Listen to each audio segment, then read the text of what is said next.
Well, good morning. My name is Tom. I come to you from the great state of Maine. Welcome to Beaver Creek Deer Camp.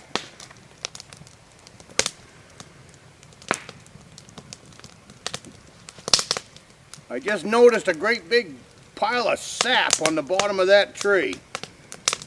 I'll have to remember that for the next time I build a campfire. Yesterday was the last day of rifle season here in the state of Maine. If you guys have been following 2023, this might be the last video of deer season 2023 here at Beaver Creek.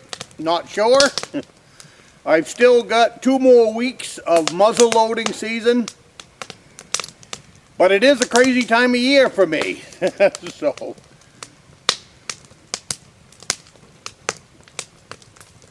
we took a doe in here with my grandson on November 4th. If all of you have been following the videos, I have had my opportunity for a buck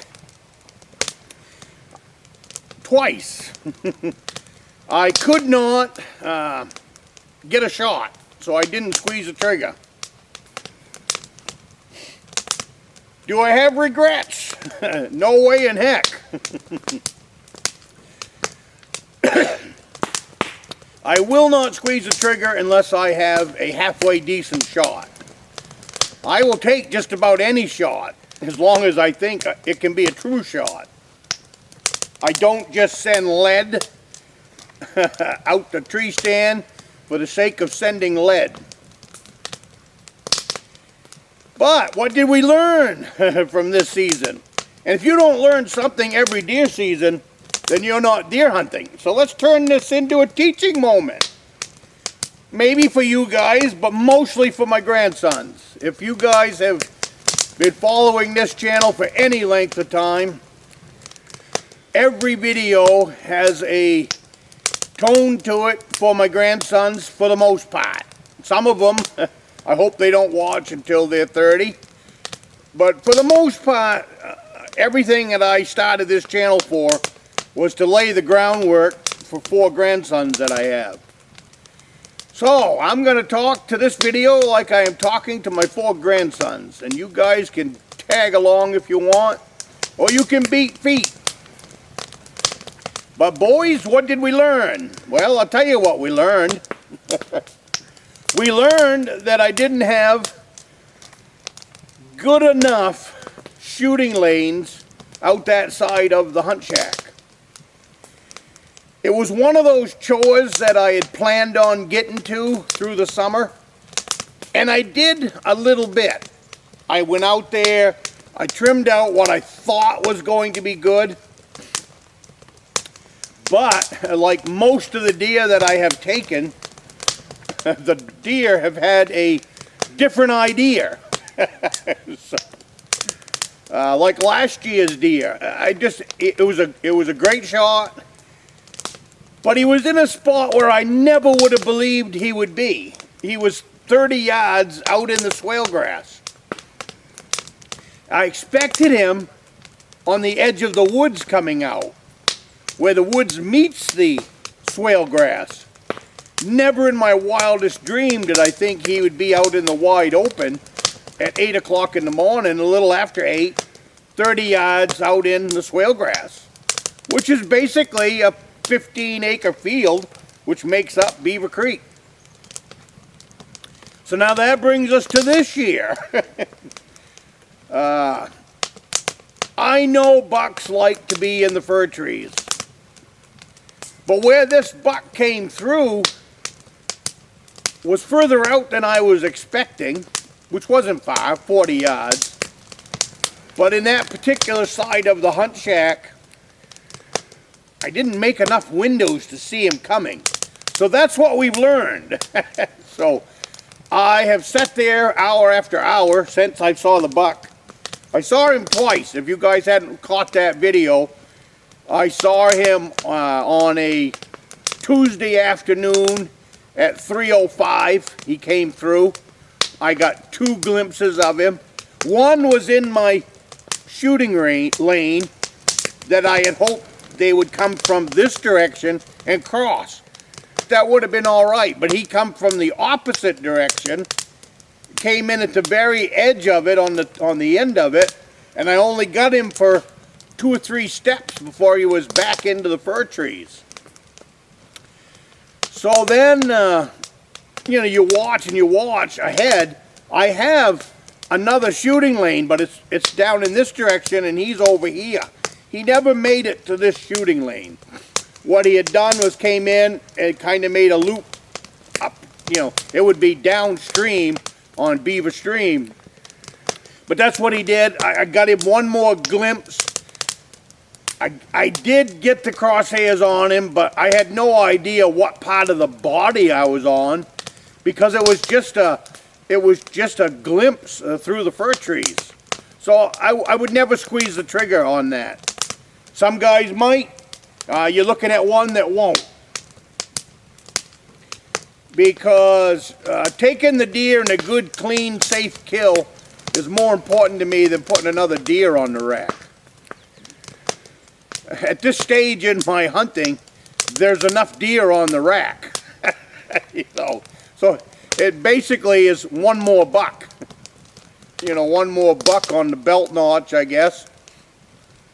What we do in the cabins is I put nails up over the top of the door in this cabin, and up at the Beaver Creek, up at Rustic log cabin, I have nails on top of one of the beams. So each time that we take a deer or a bear, I put the shell. I take the shell that shot the animal, and I put that casing on that nail. It's a good way to keep track. And each shell brings back a memory. You never forget. It's like the memory of this buck coming through. I'll never forget step by step. I mean, I've got bucks that have done this same thing to me in years gone by, 20, 25 years ago. And in my mind, the picture of that buck coming through the fir trees is as crisp today as it was 25 years ago. So this buck will be the same thing. It's something that will stay in my memory banks until I don't remember anymore, I guess. But anyways, he came through 305.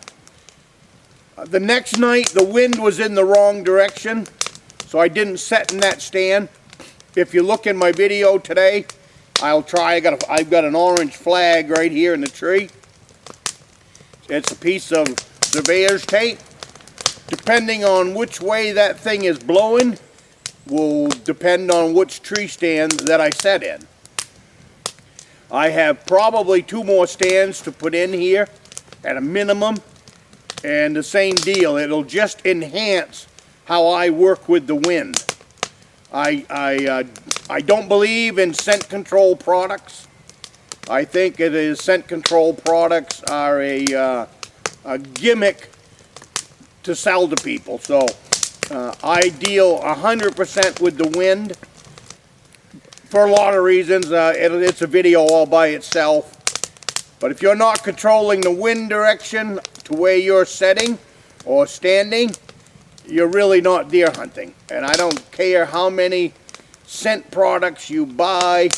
I don't care how many days you hang your jacket outdoors. You're not going to trick a buck's nose. Hey, take it for what it's worth. The only way to trick a buck's nose is to work with the wind and make sure he doesn't smell you. That's it in a nutshell.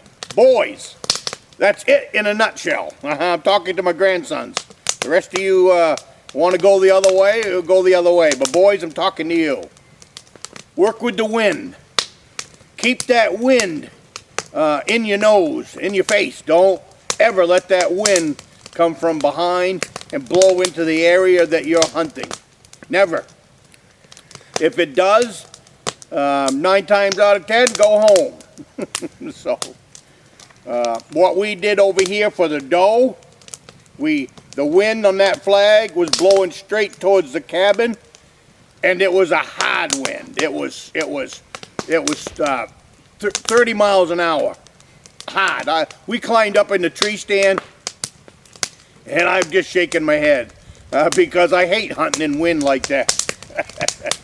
But what I have noticed with swale grass and sunny spots like this, that's what makes this place so great, is there is probably, oh, I don't know, 50 acres of swale grass out in front of me. But probably more than that. And it goes down the stream, it goes up a stream. What deer do is they go out there and they bed. They come back from the woods after feeding all night, early morning, they come back from the woods. They go out into the swale grass, they find a nice quiet sunny spot, and then they hang out.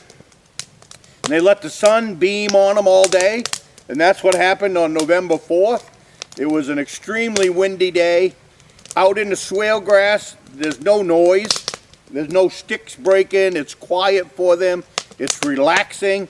They're being bathed in hot sun all day. And then what they do is they get up in the afternoon.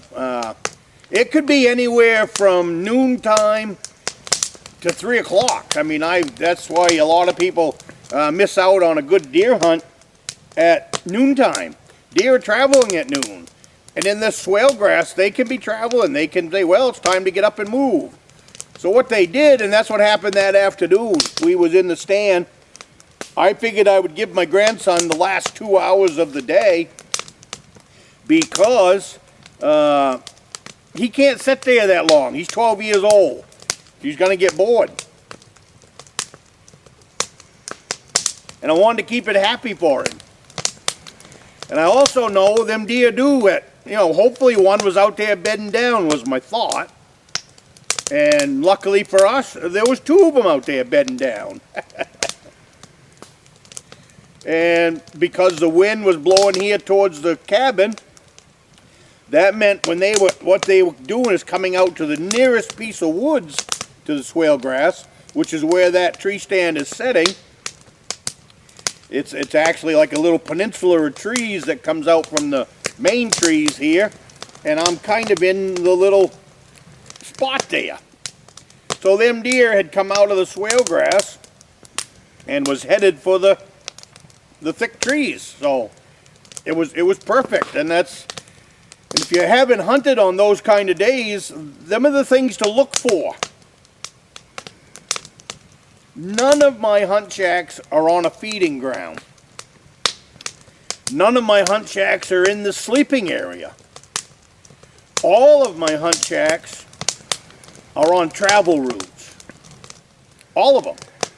That's why I have shot several deer in less than 10 minutes, some 15 minutes, some, like this doe, we were there less than 5 minutes. It's because it's a travel route. You can get into a tree stand that's on a travel route after work. You know, you've got an hour after work, you work Monday through Friday, and the only spot you've got is right behind your house, and it's a travel lane. Well, you can sneak home, grab your gun, and sneak into that stand because it's a travel lane, and you might be right on top of one. You know, back when I was building houses, that's kind of the way I had to hunt a lot of years. Just get to my stand, even if it meant 45 minutes until dark. You're not blowing it by getting in there. I took an 8-point buck one year that way. I wrapped up a jacking job, threw the jacks in the truck.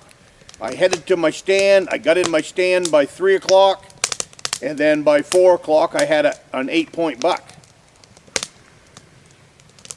So, you know, you never say you don't have enough time, because sometimes it doesn't take that much time.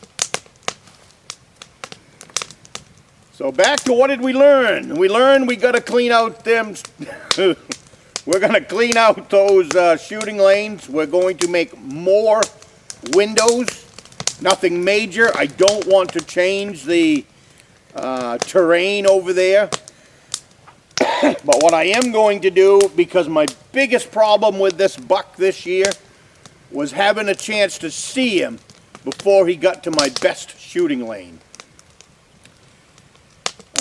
So you just didn't, there wasn't enough time there, so what I'm going to do, I've already picked out a couple of spots that will open up that run to me quicker, and then he'll still have a good amount of fir trees before he gets to that, which is, I mean, we're talking thicker than thieves. All I need's a window.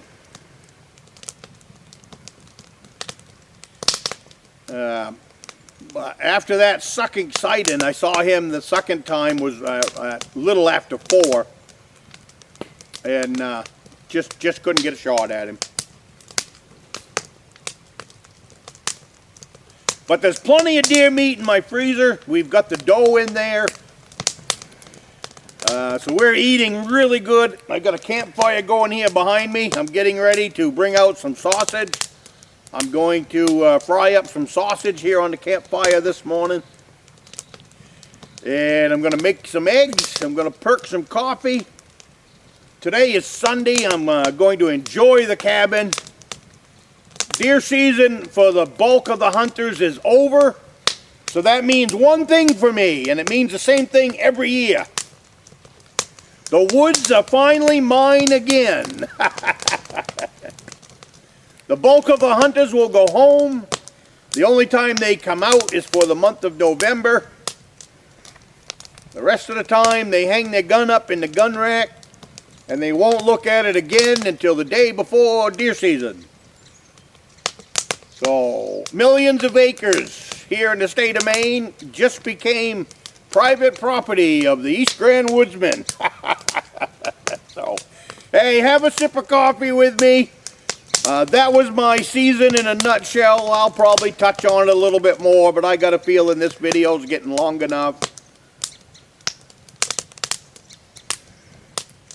But what a time it was bringing out the grandsons. Man, oh man, was that fun. I didn't realize it was going to be that entertaining. I'll see you next week.